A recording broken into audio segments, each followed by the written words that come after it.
நிமிஷ பிரியா தன்னோட சொந்த நாட்டை விட்டு வெளிநாடான ஏமன்ல போய் தங்கி அங்க வேலை பார்க்குறாங்க ஒரு நர்ஸா. ஓகேயா? இப்படி வேலை பார்த்து அவங்க மேல பாத்தீங்க அப்படின்னா ஒரு திட்டமிட்ட கொலை அப்படின்னு சொல்லப்படுற ஒரு கொலை வழக்க பதிவு பண்ணி ஏமன் நீதிமன்றம் அவங்களுக்கு மரண தண்டனையை அறிவிக்கிறாங்க. ஜூலை 16, 2025 இன்னைக்குதான் அந்த மரண தண்டனையை நிறைவேற்ற போறதாக சொல்லியிருந்தாங்க. பட் அந்த பொண்ணோட மரண தண்டனையை இப்போ தள்ளி வச்சுக்கிறாங்க. அந்த பொண்ணு என்ன நடந்துச்சு, யார் இந்த நிமிஷா பிரியா, அவங்க திட்டமிட்ட கொலை பண்ணதா ஏமன் நீதிமன்றம் சொல்லுத, அது உண்மையா இல்ல தற்காப்புக்காக பண்ணுனேன் அப்படின்னு சொல்லிட்டு நிமிஷா பிரியா சொல்றாங்களே, என்ன நடந்துச்சு அப்படிங்கிறத டீட்டெயிலா சொல்றேன் பாருங்க.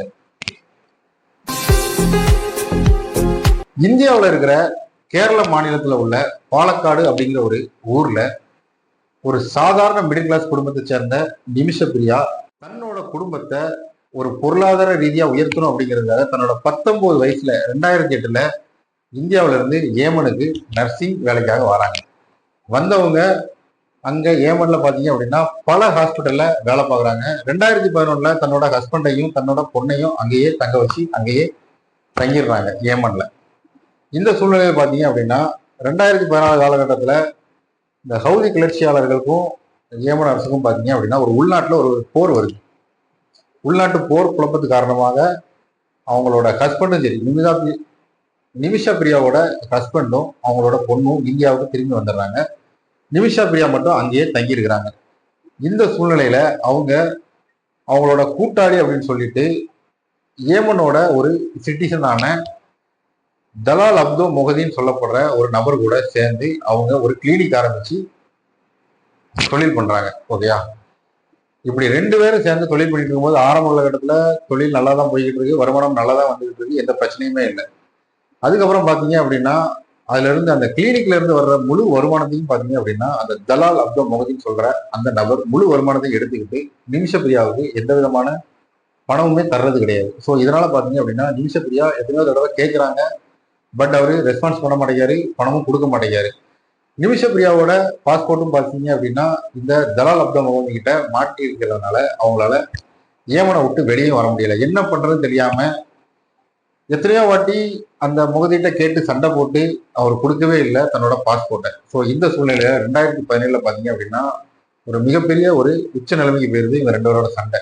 ஸோ என்ன பண்றாங்க அப்படின்னா, சரி இந்த பாஸ்போர்ட்டை எப்படியா எடுக்கணும் அப்படின்னு சொல்லி அவங்க அந்த மொஹதீன் சொல்லப்படுற அந்த ஏமானிய சிட்டிசன் தன்னோட கூட்டாளியான அந்த மொஹதிக்கு ஒரு மயக்க மருந்து ஊசியை போடுறாங்க.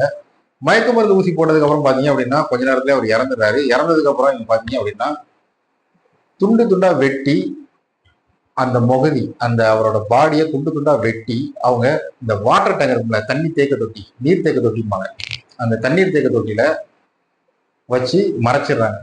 பட் இது பாத்தீங்க அப்படின்னா எப்படியோ அதிகாரிகளுக்கு தெரிய வந்துருது. அவங்க பாத்தீங்க அப்படின்னா நிமிஷ பிரியாவை கைது பண்ணி கொண்டு போய் சிறையில் அடைச்சிடறாங்க. அதுக்கப்புறம் பாத்தீங்க அப்படின்னா வழக்கு நடக்குது.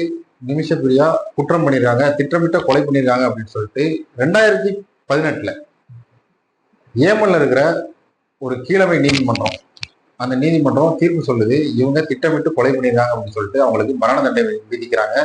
ஸோ இதை இவங்க மேல்முறையீடு வழக்கு கொண்டு போறாங்க. மேல்முறையீடா இந்த பண்ணும்போது பாத்தீங்க அப்படின்னா ஏமன்ல இருக்கிற சுப்ரீம் கோர்ட் அவங்களும் பாத்தீங்க அப்படின்னா 2023 நிமிஷ பிரியா திட்டமிட்டு கொலை பண்ணிருக்காங்க அப்படின்னு சொல்லிட்டு அவங்களுக்கு இந்த மரண தண்டனையை உறுதிப்படுத்திடுறாங்க.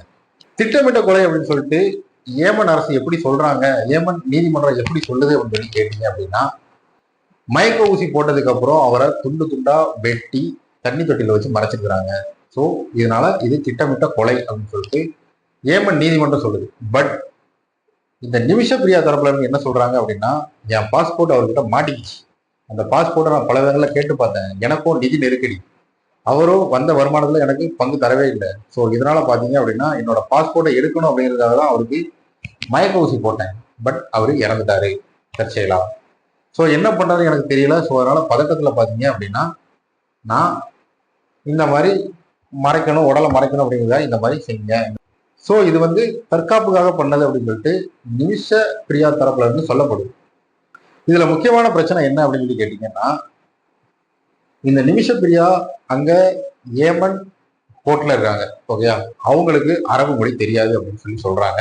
பட் அவங்களுக்கான ஒரு நல்ல ஒரு மொழிபெயர்ப்பாளர், அதாவது டிரான்ஸ்லேட்டர்னு சொல்லுவாங்கல்ல, அவங்க வந்து ஒரு சிறந்த ஒரு டிரான்ஸ்லேட்டர் கிடைக்கல, அதனாலதான் அவங்க கேஸ்ல மாட்டிக்கிட்டாங்க அப்படின்னு சொல்லி சொல்லப்படுது.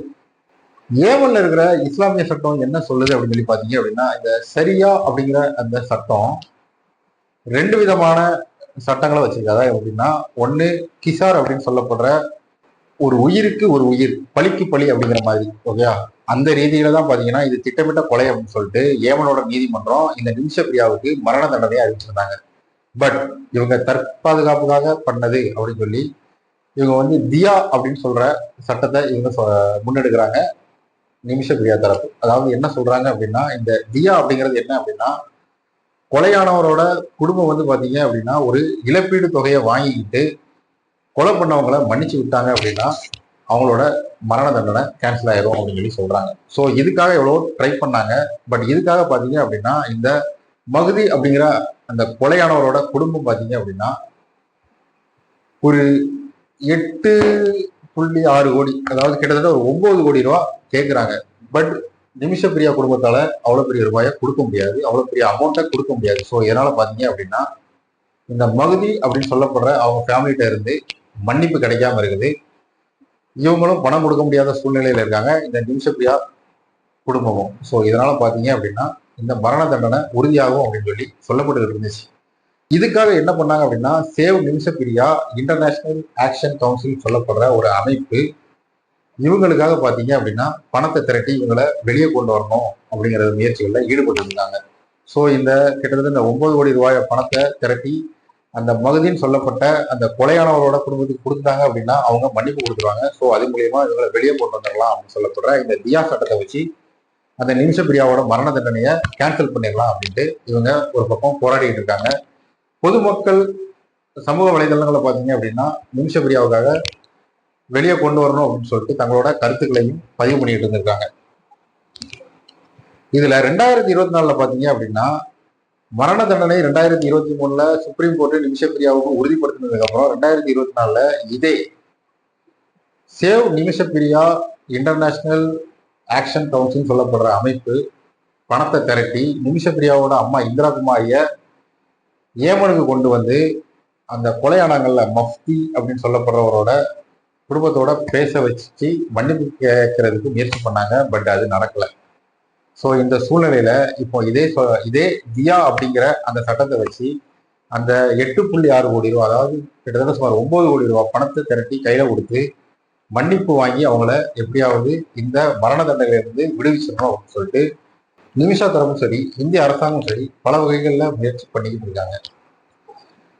இந்திய அரசாங்கம் ஏமன் அரசாங்கத்தோட பேச்சுவார்த்தை நடத்திக்கிட்டு இருந்துச்சு. பட் இருந்தாலும் பாத்தீங்க அப்படின்னா அது ஹவுதி கிளர்ச்சியாளர்களோட கண்ட்ரோல்ல இருக்கிறதுனால அந்த அளவுக்கு முயற்சி பண்ண முடியல. கேரளாவோட சிஎம் பினராயி விஜயன் அவரும் பாத்தீங்க அப்படின்னா நரேந்திர மோடிக்கு கடிதம் எழுதி சம்பந்தமா உதவி கேட்டிருக்கிறாரு. இந்த நிமிஷா பிரியாவோட கணவரான டோமி தாமஸ் சொல்லப்படுறவரும் பாத்தீங்க அப்படின்னா கேரளாவோட ஆளுநரை சந்திச்சு மனு கொடுத்திருக்கிறாரு. இப்படி பல வகையில எல்லாருமே நிமிஷ பிரியாவை எப்படியாவது மரண தண்டனையில இருந்து வெளியே கொண்டு வரும், இந்தியாவுக்கு கொண்டு வந்துடும் அப்படின்னு சொல்லிட்டு பல வகையில முயற்சி பண்றாங்க. ஸோ இந்த சூழ்நிலையில பாத்தீங்க அப்படின்னா இந்தியாவில் இருக்கிற சன்னி முஸ்லிம்களோட மூத்த தலைவரான காந்தாபுரம் ஏபி அபுபக்கர் முக்கஸ்தாதி அப்படின்னு சொல்லப்படுற மூத்த தலைவர் பாத்தீங்க அப்படின்னா ஏமன் அரசாங்கத்துடைய பேச்சுவார்த்தை நடத்தி இந்த மரண தண்டனையை நிமிஷ பிரியாவோட மரண தண்டனையை இப்போதைக்கு தள்ளி வச்சிருக்கிறாங்க. சேவ் நிமிஷ பிரியா இன்டர்நேஷனல் ஆக்ஷன் கவுன்சில் சொல்லப்படுற இந்த அமைப்பு அந்த 9 கோடி ரூபாயை திரட்டி கொடுத்தாங்க அப்படின்னா இந்த தலால் அப்தோ மோஸ்தியோட குடும்பத்துல இருந்து பாத்தீங்க அப்படின்னா பொது மன்னிப்பு கிடைக்கும். ஸோ அதை வச்சு பாத்தீங்க அப்படின்னா நிமிஷ பிரியாவை மரண தண்டனையில இருந்து எப்படியாவது மீட்டரலாம் அப்படின்னு சொல்லிட்டு போராடிக்கிட்டு இருக்காங்க. இவங்க தெரிஞ்சு பண்ணாங்களோ இல்ல தெரியாம பண்ணாங்களோ அது நமக்கு தெரியாது. பட் இருந்தாலும் பாத்தீங்க அப்படின்னா ஒரு உயிருக்கு ஒரு கொலைக்கு இன்னொரு உயிர் இன்னொரு கொலை கண்டிப்பா ஈடாகாது அப்படிங்கிறது பலரோட கருத்துமாவே இன்னொரே இருந்துகிட்டு இருக்கு. ஸோ பாத்தீங்க அப்படின்னா நிமிஷ பிரியா வெளியே வர்றதுக்கு நம்மளால முடிஞ்ச அளவுக்கு ட்ரை பண்ணுவோம். இந்த வீடியோ பிடிச்சிருக்கு அப்படின்னா லைக் பண்ணுங்க, ஷேர் பண்ணுங்க, சப்ஸ்கிரைப் பண்ணுங்க.